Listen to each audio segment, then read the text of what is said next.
but the summoning ritual.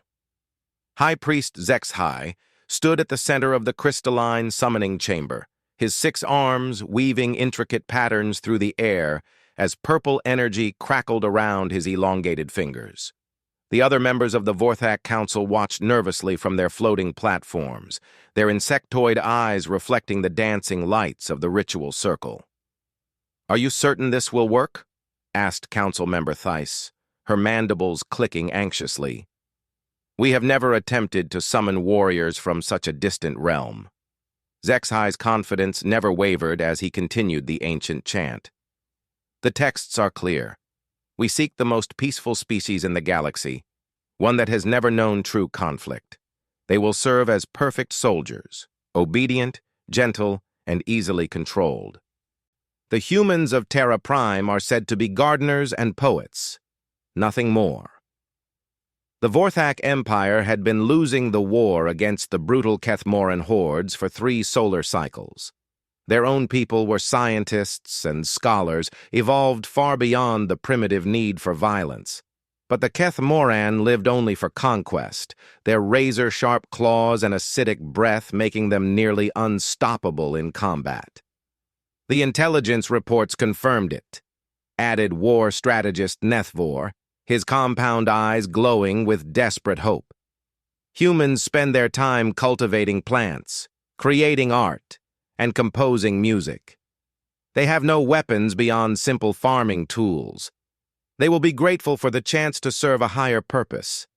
Zexhai's chanting reached a crescendo as the summoning circle blazed with brilliant white light. The air itself seemed to tear apart, creating a swirling portal that hummed with otherworldly energy. Through the rift, they could see glimpses of a blue and green world, peaceful and serene. "Come forth, gentle beings of Terra Prime," Zexhai called out in the universal language. "Your empire has need of your service. Step through the portal and join our righteous cause." The first figure to emerge was tall and bipedal, wearing strange, camouflaged clothing. The human had short-cropped hair and moved with an odd, precise gait that the Vorthak immediately dismissed as awkwardness. Behind him came others, all wearing similar attire, their faces marked with what appeared to be ceremonial paint in green and black patterns. "Greetings, peaceful humans," Zexhai said, his translator device converting his words into what he assumed was their primitive language. "I am High Priest Zexhai of the Vorthak Empire. We have summoned you to assist us in our time of need." The lead human looked around the chamber with sharp, calculating eyes. His gaze lingered on the advanced technology, the floating platforms, and the nervous aliens surrounding them. When he spoke, his voice was calm and steady. "I'm Staff Sergeant Marcus Rodriguez, United States Marine Corps. This is my squad." He gestured to the dozen other humans who had emerged from the portal. "I'm going to need you to explain exactly what kind of assistance you're looking for." Zexhai was pleased by their apparent leader's polite response. "Excellent. You see, we are engaged in a defensive war against a savage species called the Kethmoran. They are violent, ruthless creatures who seek only destruction. We need soldiers to help protect our peaceful civilization." Rodriguez exchanged glances with his squad members. The aliens noticed several humans making strange gestures with their hands, but assumed it was some form of primitive communication ritual. "Let me get this straight," Rodriguez said slowly. "You pulled us through some kind of space portal because you're at war and you need fighters?" "Precisely, but do not worry," Zexhai assured them. "We will provide you with our advanced weapons and armor. Your people's natural gentleness will be an asset once properly directed. The Kethmoran will never expect such peaceful beings to stand against them." One of the younger humans, barely out of his teens, let out a sound that the Vorthak translator interpreted as distress.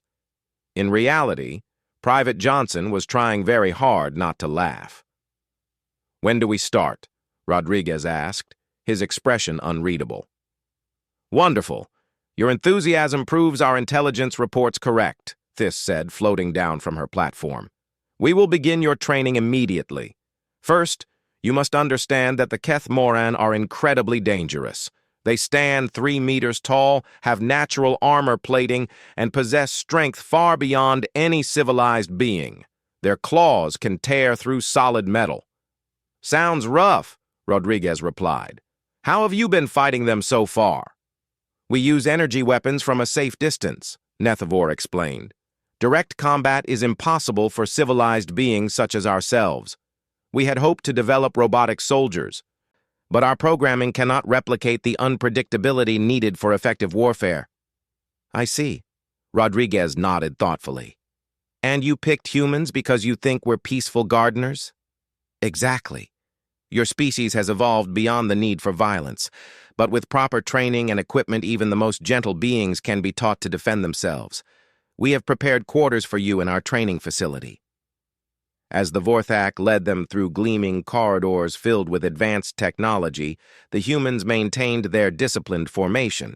The aliens pointed out various features of their civilization: art galleries, research laboratories, meditation gardens, all designed to impress their new recruits with Vorthak sophistication. This is impressive, Rodriguez admitted, genuinely awed by the technology around him. How long have you been at war with these Kethmoran? 3 years now, Zexhai replied sadly. They appeared from the Outer Rim and began attacking our colonies. We tried diplomatic solutions, of course, but they only understand violence. We lost 17 worlds before we were forced to fight back. The training facility was a marvel of alien engineering, with holographic combat simulators and weapons that fired concentrated energy beams. The Vorthak instructors began demonstrating the equipment, clearly expecting the humans to be overwhelmed by the advanced technology. These plasma rifles are our standard infantry weapons, explained Weapons Master Korthil. They can penetrate most materials and are quite simple to operate. Observe. He fired the weapon at a practice target, disintegrating it completely. The humans watched with what the aliens interpreted as amazement, though several were actually noting the weapon's slow recharge time and obvious design flaws. Now, we understand this may seem overwhelming, Korthil continued. Your primitive farming tools cannot have prepared you for such advanced technology. But do not worry. We will start with basic concepts and gradually build your skills. That's very thoughtful of you, Rodriguez said. Tell me, what's the maximum range on these weapons? Approximately 200 meters for accurate fire, Korthil replied proudly. Far superior to anything your species could have developed. Corporal Hayes whispered something to the Marine next to him that made the man's eyes widen slightly. The aliens, however, were too focused on their demonstration to notice. We've also prepared these ceremonial garments for you, announced Quartermaster Zelek, holding up a set of ornate robes. They will mark you as honored warriors of the Vorthak Empire. Actually, Rodriguez interjected politely, we'd prefer to keep our own uniforms if that's okay. They're kind of important to us. Of course. We respect your primitive customs, Zexhai said graciously. Now, tomorrow we will begin with basic combat theory. The Keth Moran attack in waves using their natural ferocity to overwhelm defensive positions. You will need to learn patience and discipline. We'll do our best, Rodriguez promised. That night, as the aliens retired to their quarters believing they had found the perfect cannon fodder, the Marines gathered in their assigned barracks. The room was luxurious by alien standards but felt sterile compared to what they were used to. Sir, whispered Corporal Hayes, are we really going to let them think we're a bunch of peaceful farmers? Rodriguez looked out the window at the alien city sprawling below them, its spires reaching toward unfamiliar stars.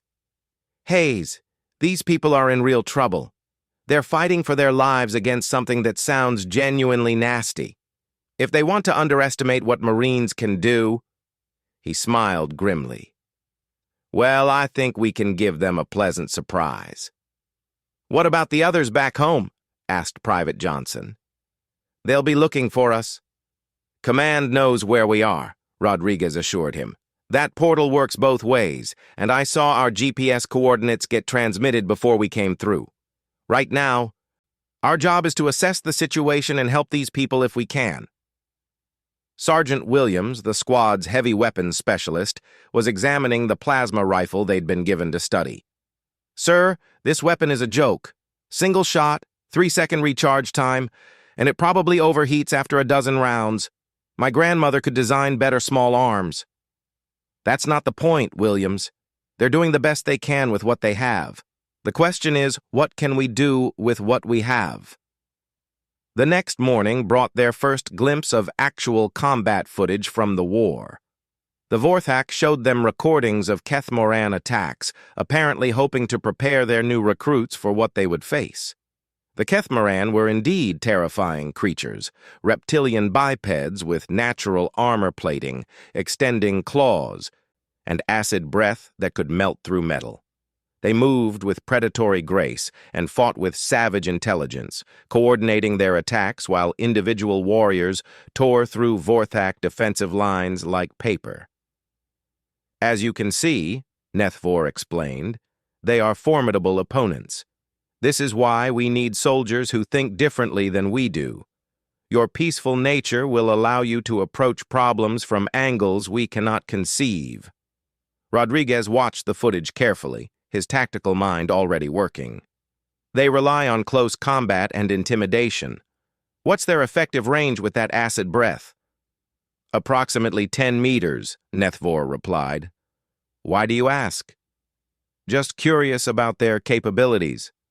Rodriguez exchanged another look with his squad. These training weapons you've given us, are they similar to what we'll use in actual combat?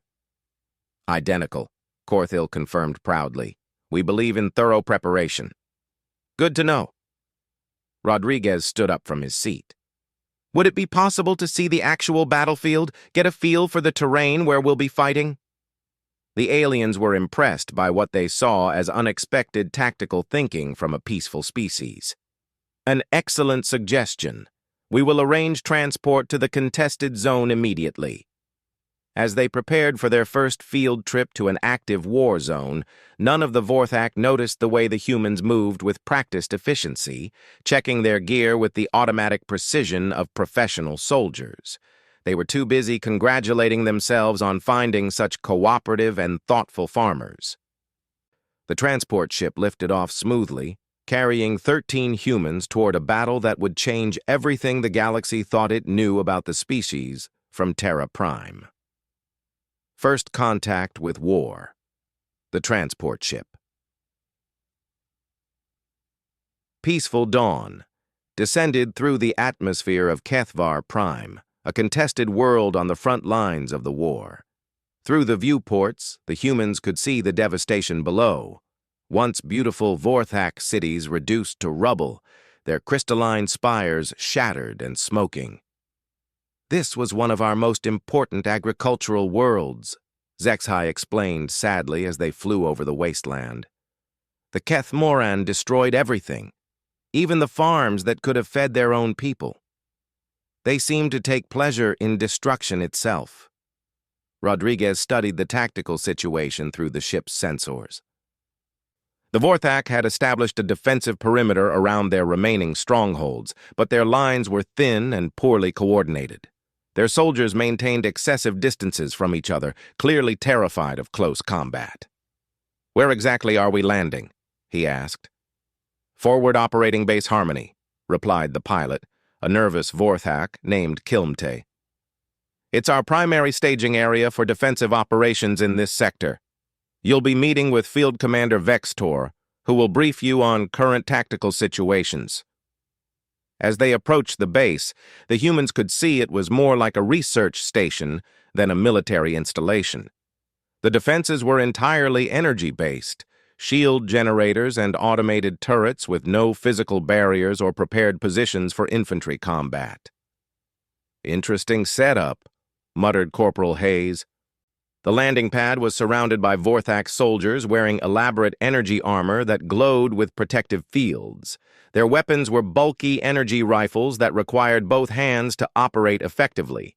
Despite their advanced technology, they moved with the awkward uncertainty of beings who had never truly embraced warfare. Field Commander Vextor greeted them personally, his 4 arms spread in what the humans learned was a gesture of welcome. "Greetings, brave humans. I am honored to meet the warriors who will help us turn the tide of this conflict." "Thank you for having us, Commander," Rodriguez replied. "We're here to learn and assist however we can." "Excellent. First, you must understand the tactical situation." Vextor led them to a command center filled with holographic displays showing troop movements and battle reports. "The Kethmoran have established 3 major strongholds on this world. Our attempts to dislodge them have been unsuccessful." The battle reports made for grim reading. Every Vorthak offensive had been repelled with heavy casualties, usually because their soldiers broke and ran when the Kethmoran charged their positions. The aliens simply couldn't overcome their psychological aversion to violence, even when their survival depended on it. "What's your current strategy?" Rodriguez asked. "We maintain defensive positions and attempt to wear them down through attrition," Vextor explained. "Our energy weapons have superior range, so we try to engage them from a distance where their natural advantages cannot come into play." "How's that working out?"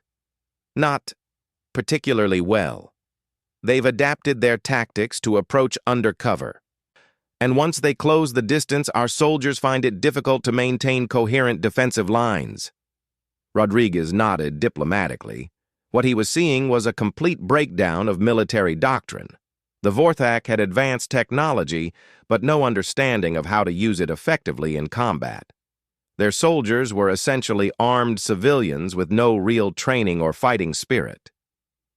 "Would it be possible to observe one of these defensive actions?" he asked. "Actually, our sensors indicate a Kethmoran scouting party approaching Outpost 7. It would be an excellent opportunity for you to observe their tactics firsthand." Vextor's enthusiasm was evident. "Don't worry, you'll be safely positioned behind our energy barriers." The flight to Outpost 7 gave the Marines their first close look at Kethmoran forces. Through the transport's scopes, they could see the alien warriors moving through the broken terrain with predatory efficiency. Each creature stood nearly 3 meters tall, their reptilian skin covered in natural armor plates that gleamed with an oily sheen. "They're impressive," Rodriguez admitted to his squad over their comm system, "but they're not invincible." "Sir, they move like pack hunters," observed Sergeant Williams. "Coordinated, but they're relying on intimidation and overwhelming force rather than sophisticated tactics." "Noted. Keep watching and learning." Outpost 7 was a typical Vorthak defensive position, a cluster of buildings surrounded by energy shields and automated defense turrets. 20 Vorthak soldiers manned the perimeter, their weapons charged and ready. The humans were positioned on an observation platform with an excellent view of the approaching battlefield. "The engagement should begin shortly," explained the outpost commander, a veteran named Kortul, whose many battle scars marked him as one of the few Vorthak who had survived multiple encounters with the enemy. "Our sensors show 12 Kethmoran warriors approaching from the eastern ridge." The attack began exactly as the tactical reports had described. The Kethmoran emerged from cover in a coordinated rush, their acid breath weapons already glowing as they prepared to dissolve the Vorthak defensive barriers. The aliens' energy weapons opened fire immediately, their purple beams striking several attackers but failing to stop their advance. What happened next horrified the human observers, but not for the reasons the Vorthak expected. As the Kethmoran closed to within 50 meters, the Vorthak defensive line began to waver. Individual soldiers started backing away from their positions, their return fire becoming sporadic and poorly aimed. When the first Kethmoran warrior crashed through a weakened section of energy barrier, the entire defense collapsed. Vorthak soldiers fled in all directions, abandoning their weapons and equipment as they ran for the imagined safety of the transport vehicles. The Keth Moran didn't even need to press their attack. They simply walked into the abandoned outpost and began destroying everything they could find. "This is what we face," Cordell said bitterly as they watched his soldiers retreat in disorder. "Superior technology means nothing when your people cannot stand and fight." Rodriguez was quiet for a long moment, watching the Keth Moran systematically demolish the outpost below. Finally, he turned to the alien commander. "Commander, with respect, your people aren't cowards. You're just fighting the wrong kind of war." "I don't understand." "You're trying to fight like humans, standing in lines, exchanging fire with the enemy until someone breaks. But that's not what your people are built for." Rodriguez gestured toward the tactical display. "Your soldiers are scientists and engineers. They think in terms of systems and solutions, not violence and aggression. But how else can one fight a war?"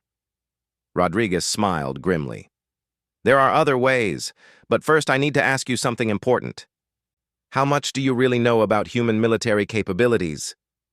Cordell looked confused. "You are peaceful farmers and artists. That is why we summoned you. Your gentle nature combined with proper training would create ideal soldiers." "Right. And who exactly told you that humans were peaceful farmers?" "The Galactic Information Networks. Your species is listed as Class 7. Minimal technological development, no significant military capability, primary activities include agriculture and primitive crafts." Rodriguez turned to his squad, and for the first time since their arrival, he allowed himself to grin. "Did you hear that, Marines? We're primitive farmers." The laughter that erupted from his squad sent chills down Cordell's spine, though he couldn't understand why. There was something predatory in that sound, something that spoke of violence and death and terrible, terrible competence. "Commander," Rodriguez said, turning back to the alien officer, "I think it's time we had an honest conversation about what humans actually do for a living." Over the next several hours, Rodriguez carefully explained the reality of human military development to an increasingly stunned audience of Vorthok officers.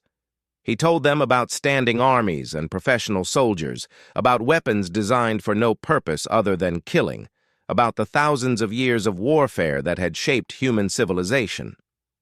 "You're saying your entire species has been engaged in continuous warfare since your recorded history began?"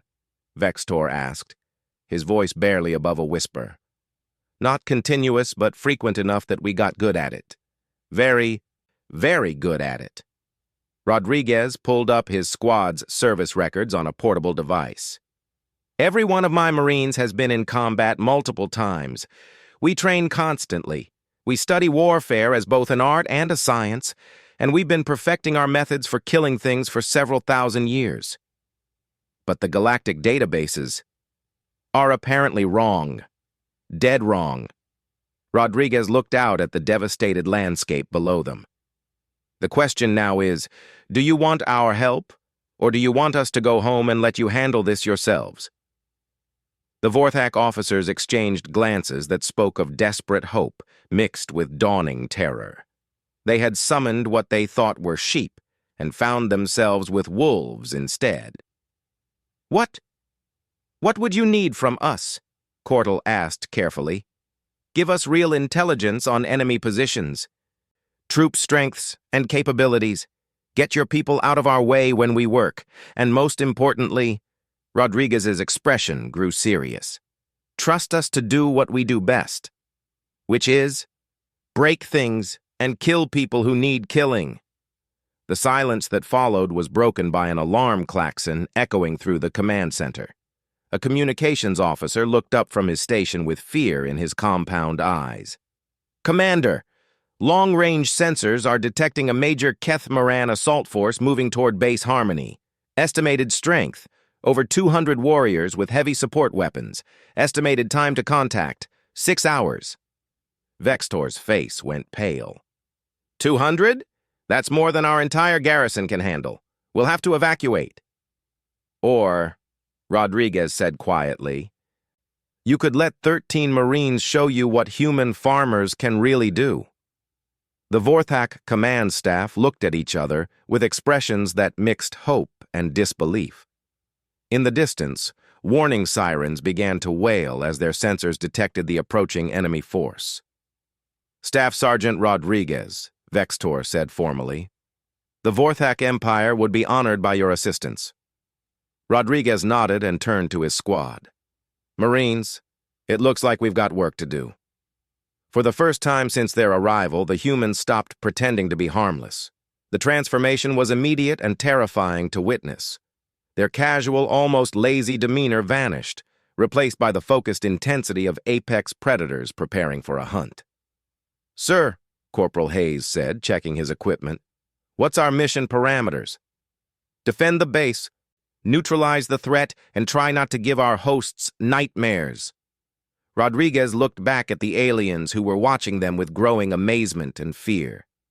Time to show them why humans don't have any natural predators. As the Marines began their preparations, the Vorthak finally understood the magnitude of their mistake. They had not summoned peaceful farmers to serve as cannon fodder. They had summoned death itself. The storm unleashed. The transformation of forward operating base harmony began immediately.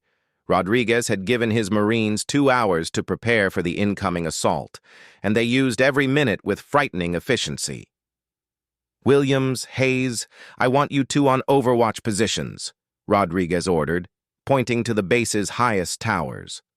Johnson, Martinez, you're with me on the main defensive line. The rest of you, start setting up fields of fire and fallback positions. The Vorthak watched in fascination as the humans moved through their base, completely ignoring the sophisticated energy weapons, and instead focusing on basic tactical principles that the aliens had never considered.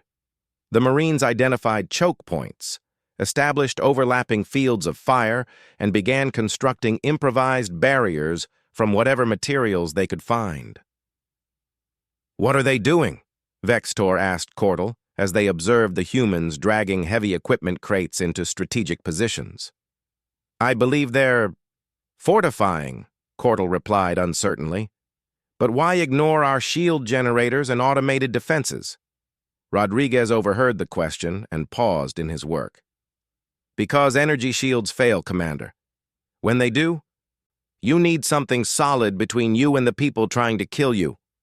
He gestured toward the Marines who were methodically creating defensive positions. We're not just preparing to fight them. We're preparing to win. Sergeant Williams was on the eastern tower, examining the approaching terrain through the scope of a borrowed Vorthak energy rifle. Despite his earlier criticism of the weapon, he had quickly adapted to its quirks and limitations. More importantly, he was applying 3 decades of combat experience to identify the most likely enemy approaches. Sir, he called down to Rodriguez over their comm system, I've got eyes on the enemy force. They're moving in 3 columns, approximately 60 to 70 warriors each. They'll reach the perimeter in 40 minutes. Dispositions? Classic pincer movement, but sloppy. They're relying on intimidation rather than tactical sophistication. I count maybe a dozen of what look like heavy weapons, some kind of organic artillery that spits acid. Range appears to be about 300 meters. Rodriguez nodded and turned to the gathering crowd of Vorthak officers. Gentlemen, you're about to see something that hasn't happened in this war yet. You're about to see Kethmoran warriors run away from a fight. That's impossible, Vextor protested. They don't retreat, ever. It's not in their nature. Everything retreats when it's hurt badly enough, Rodriguez replied grimly. The trick is hurting them badly enough. As the enemy force approached, the Vorthak soldiers who remained at the base gathered on the observation platforms, unwilling to abandon their posts, but equally unwilling to engage in direct combat. From their elevated position, they could see the Kethmoran warriors moving through the devastated landscape like a tide of death. The aliens were even more impressive up close than they had appeared in the tactical recordings. Each warrior stood 3 meters tall, their reptilian hides scarred by countless battles. They moved with coordinated precision, their natural weapons glowing with barely contained energy. Most terrifying of all was the sound they made, a low harmonic growling that seemed to resonate in the bones of anyone who heard it. "My God," whispered one of the younger Vorthak officers. "How can 13 beings stand against such a force?" His answer came in the form of Williams's voice crackling over the base's communication system. "Contact! Enemy lead elements at 800 meters and closing. Sir, they're bunching up nicely in that valley approach." Rodriguez smiled coldly. "Outstanding! All positions, remember your training. Let them get close before you open fire. Make every shot count." The Kethmaran advance was a thing of terrible beauty. The three columns moved with predatory grace, their warriors communicating through complex pheromone signals that coordinated their approach without the need for vulnerable electronic communications. They had used this same tactic to overwhelm dozens of Vorthak positions, relying on speed and ferocity to break enemy morale before engaging in actual combat. But as they approached forward operating base Harmony, something was different. The usual panicked energy weapon fire didn't materialize. The base's automated defenses remained silent. There were no frantic communications between defensive positions, no signs of the fear and confusion that always preceded Vorthak collapse. In fact, there was no response at all. The lead Kethmaran warriors slowed their advance, their enhanced senses detecting an anomaly they couldn't identify. The base ahead of them looked abandoned, its energy barriers down and its weapon systems inactive. It should have been an easy victory, but their instincts warned them that something was wrong. They were 300 meters from the perimeter when the first shot rang out. Williams's carefully aimed blast from the modified Vorthak energy rifle struck the lead warrior center mass, the alien's natural armor absorbing most of the impact but still staggering the massive creature. Before it could recover, a second shot from Hayes's position on the western tower caught it in the head, dropping it permanently. The Kethmaran response was immediate and devastating. Acid artillery began raining down on the base, while the surviving warriors charged forward in a coordinated assault. Their battle roar echoed across the battlefield as they closed the distance with terrifying speed. But the Marines were ready. Rodriguez and his ground team opened fire from concealed positions, their shots carefully coordinated to create overlapping fields of fire that channeled the charging aliens into predetermined kill zones. The humans moved with practiced efficiency, firing and repositioning with a speed that left their alien observers stunned. "Impossible," breathed Vextor as he watched Rodriguez personally engage 3 Kethmaran warriors simultaneously, using the base's infrastructure to break line of sight while picking off his targets one by one. No Vorthak soldier could survive such close combat. The battle raged for 20 minutes that felt like hours.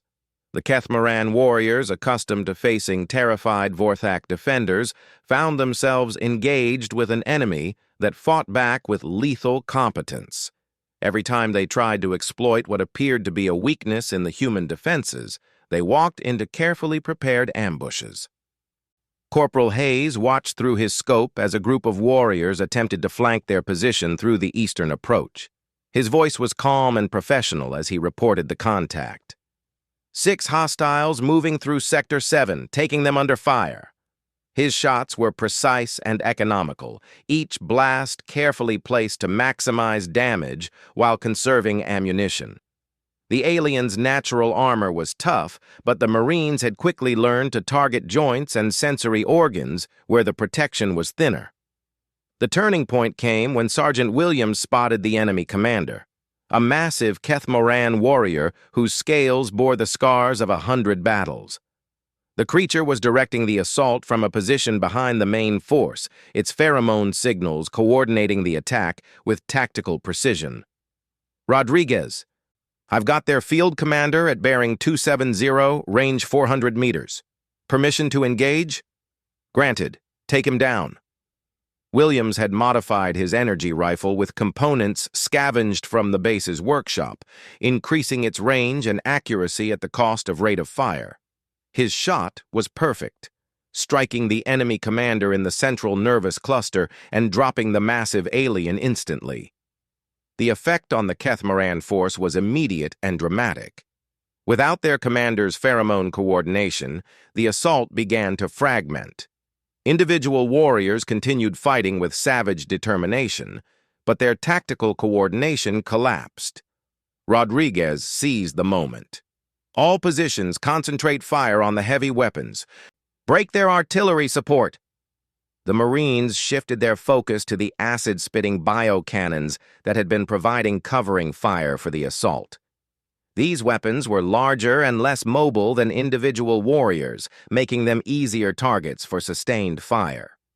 One by one, the organic artillery fell silent as precisely aimed energy blasts found their mark.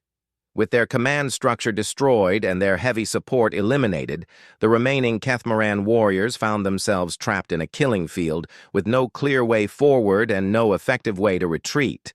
For the first time in the war, they began to show signs of uncertainty. "They're wavering," Hayes reported from his overwatch position. "I can see groups of them pulling back from the perimeter." "Keep the pressure on," Rodriguez ordered. "Don't give them time to reorganize." The final phase of the battle was a systematic elimination of the remaining threats. The Marines moved through the base's defensive positions like choreographed dancers, each supporting the others in a display of tactical coordination that left the watching Vorthak speechless. When the last Kethmoran warrior fell, an eerie silence settled over the battlefield. Smoke rose from the alien corpses scattered across the approaches to the base, and the acrid smell of discharged energy weapons hung in the air like incense. Rodriguez stood up from his position behind an overturned equipment crate, his borrowed energy rifle still warm from continuous use. Around him, his Marines were already beginning the post-battle routine, checking for wounded, securing weapons, and preparing defensive positions for possible counterattacks. "Sir," Williams called from his tower position, "sensors show all hostiles down. No movement detected in the area." "Roger that. Stay alert for stragglers." Rodriguez turned to face the crowd of Vorthak officers who had watched the entire engagement from their observation platforms. Their expressions ranged from awe to terror, with several looking as though they were reconsidering everything they thought they knew about the universe. 13, Vextor said quietly. 13 of your people just destroyed a force that would have required our entire planetary garrison to engage. Actually, Rodriguez corrected, 13 Marines just did what Marines do. This wasn't exceptional for us. This was Tuesday. Cordell approached cautiously, his multiple arms trembling slightly. "Staff Sergeant Rodriguez, I must ask, are all human soldiers like you?" Rodriguez considered the question seriously. "My Marines are good, but they're not unique. There are millions of others just like them. Better in some cases." "Millions? Oh, yes. And we've been fighting wars a lot longer than you've been fighting the Kethmoran. We've got this whole violence thing pretty well figured out." The implications of his words settled over the alien officers like a heavy blanket.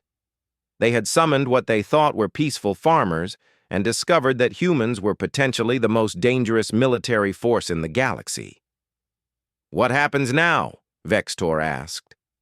Rodriguez looked out at the battlefield where the bodies of 200 Kethmoran warriors lay scattered like fallen leaves. In the distance, more smoke rose from the alien strongholds that his Marines would soon be visiting. "Now," Rodriguez smiled, but there was no humor in it. "Now we finish what they started."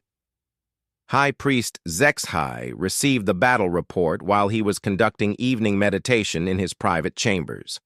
The holographic display showed the tactical summary in stark, simple terms. Human force of 13 individuals had successfully defended forward operating base Harmony against a Kethmoran assault force of 200-plus warriors. Enemy casualties, complete. Human casualties, 0. He read the report 3 times before accepting that it was real. When he finally contacted Earth through the still-open portal, his message was brief and desperate. "This is High Priest Zexhai of the Vorthak Empire. We need to discuss terms for a formal military alliance, immediately." The response from Earth's military command was equally brief. "We'll send a negotiator, along with a few more Marines." In the depths of space, the Kethmoran High Command received fragmented reports of a devastating defeat at a minor Vorthak outpost. The reports made no sense. Their warriors didn't retreat, and they certainly didn't lose entire assault forces to a handful of defenders. But the reports kept coming, and they all mentioned the same thing: humans. The galaxy was about to learn what the Vorthak had discovered the hard way. When you summon humans to fight your wars, you don't get obedient farmers. You get Earth's finest warriors, and they come with 4,000 years of military evolution behind them.